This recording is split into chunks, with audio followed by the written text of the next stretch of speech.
Video like जरूर कर लीजिए और ऐसे वीडियो लगातार फ्री में पाने के लिए चैनल को तुरंत सब्सक्राइब कर लीजिए और बेल आइकन को जरूर टैप कर लीजिए ताकि आगे भी सारे वीडियो आपको मिलते रहे। यूट्यूब में फॉलो करते हैं तो प्लीज ये वाला फ्री टेलीग्राम चैनल जरूर ज्वाइन कर लीजिएगा। सारे नोटिफिकेशन सारे अपडेट यहीं पे आते हैं, ध्यान रखिए।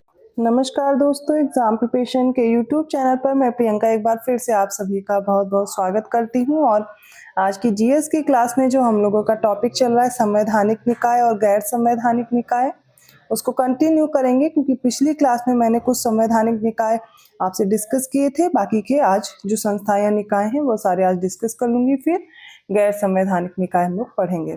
अगर आप इस चैनल पर न्यू हैं तो डेली दोपहर 1 बजे क्लास आती है, जीएस सेक्शन कवर कर रही हूँ यूपी पीसीएस और आरओ एग्जाम को टारगेट करते हुए। साथ में ही रात को 9 बजे प्रैक्टिस सीरीज चल रही है, जीएस के क्वेश्चंस आप मेरे साथ प्रैक्टिस कर पाएंगे। जैसा कि ट्रेंड है एग्जाम का, ठीक उसी प्रकार के प्रश्न आप मेरे साथ हल कर पाएंगे।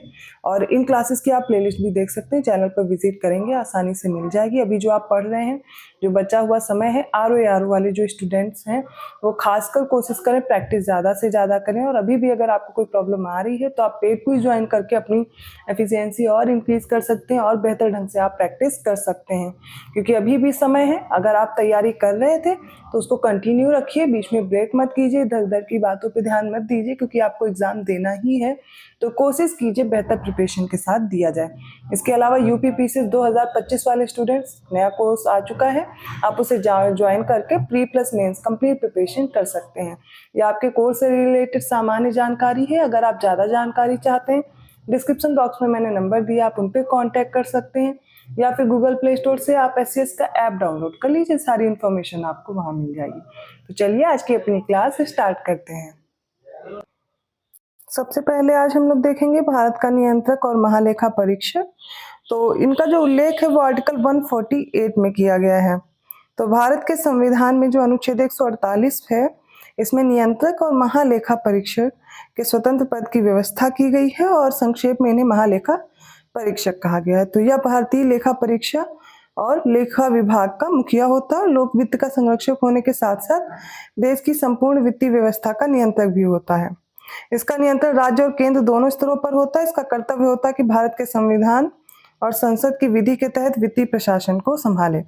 डॉक्टर भीमराव अम्बेडकर ने भी कहा था कि नियंत्रण और महालेखा परीक्षक भारतीय संविधान के तहत सबसे महत्वपूर्ण अधिकारी होगा, क्योंकि यह लोकतांत्रिक व्यवस्था में भारत सरकार के रक्षकों में से एक होगा।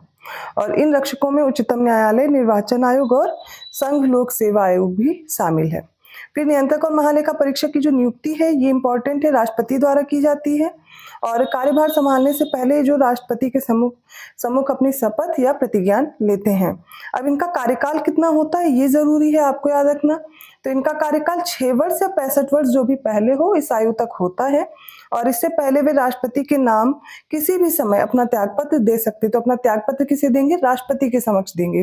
कार्यकाल कितना है? 6 से 65 वर्ष के बीच में है, और मतलब 6 वर्ष या फिर 65 वर्ष जो भी पहले आता है वो रहेगा। और इनकी नियुक्ति भी राष्ट्रपति के द्वारा की जाती है।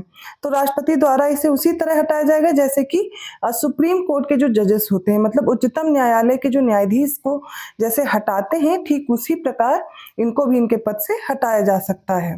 दूसरे शब्दों में बात की जाए तो संसद के दोनों सदनों द्वारा विशेष बहुमत के साथ उसके दुर्व्यवहार या फिर अयोग्यता पर प्रस्ताव पास करके उन्हें हटाया जा सकता है। तो ये बात हो गई नियंत्रक और महालेखा परीक्षक की। अब पढ़ना है भारत के महान्यायवादी के बारे में। तो इनके लिए आर्टिकल दिया गया है 76। तो आर्टिकल 76 में भारत के महान्यायवादी के पद की व्यवस्था की गई है, और ये देश का सर्वोत्तम अधिकारी, सर्वोच्च जो कानून अधिकारी है वो होगा। महान्यायवादी इन्हीं को ही अटॉर्नी जनरल कहते हैं। इनकी भी नियुक्ति कौन करेगा? तो राष्ट्रपति करते हैं। उसमें उन योग्यताओं का होना आवश्यक है जो कि उच्चतम न्यायालय के किसी न्यायाधीश की नियुक्ति के लिए होती है।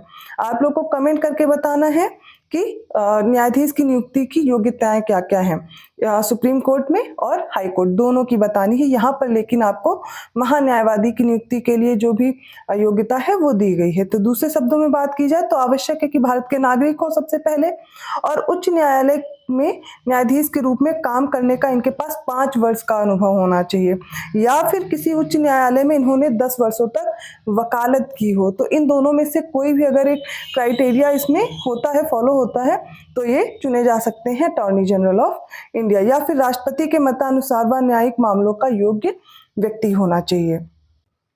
भारत के महान्यायवादी को संसद की कार्यवाहियों में भाग लेने का अधिकार है। ये प्रश्न पूछा भी गया है, स्टेटमेंट बनता है इससे। तो ये कार्यवाहियों में भाग ले सकते हैं लेकिन मतदान नहीं कर सकते। तो महान्यायवादी के कार्यकाल को संविधान द्वारा निश्चित नहीं किया गया है। इसके अलावा संविधान में उसको हटाने को लेकर भी कोई मूल व्यवस्था नहीं की गई है। तो वह अपने पद पर राष्ट्रपति के प्रसाद पर्यंत बने रह सकते हैं।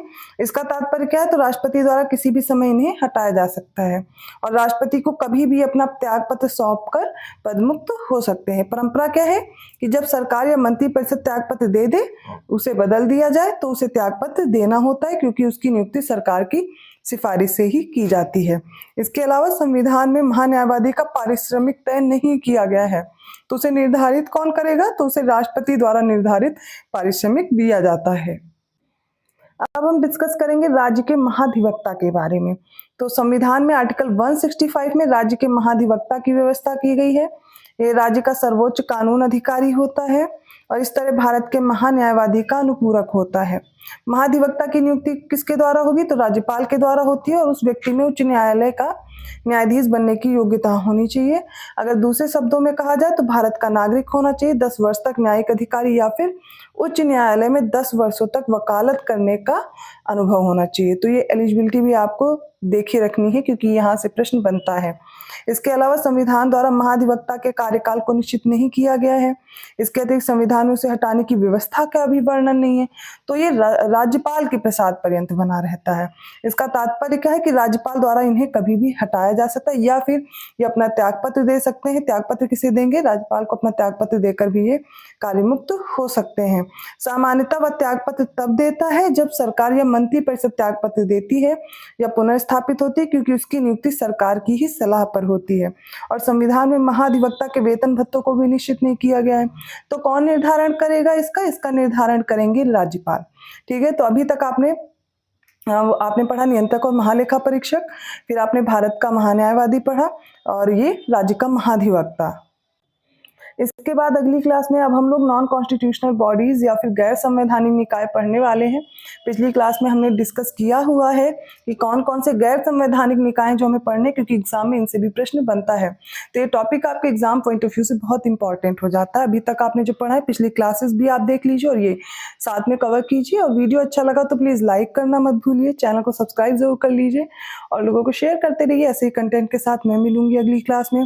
पेड कोर्स में इंटरेस्टेड हैं, बिना देर के आप स्टडी फॉर सिविल सर्विसेज का कंप्लीट कोर्स ज्वाइन कर सकते हैं, जिसमें आपको वीडियो रिकॉर्डेड क्लासेस मिलेंगी, साथ में आपको नोट्स भी प्रोवाइड किए जा रहे हैं और साथ में आपको क्या है, ज़्यादा से ज़्यादा प्रैक्टिस पर फोकस कराया जा रहा है। तो जितना ज़्यादा आप टेस्ट सॉल्व करेंगे, मॉक टेस्ट लगाएंगे, चाहे सब्जेक्ट वाइज हो या फुल लेंथ हो, तो आप इनको सॉल्व करके अपना जो क्वेश्चन अटेम्प्ट करने का तरीका है वो बेहतर कर पाएंगे और ज़्यादा से ज़्यादा क्वेश्चन सही कर पाएंगे एग्जाम टाइम में। ठीक है, तो मैं ऐसे ही टॉपिक के साथ आती हूँ अगली क्लास में। तब तक के लिए धन्यवाद।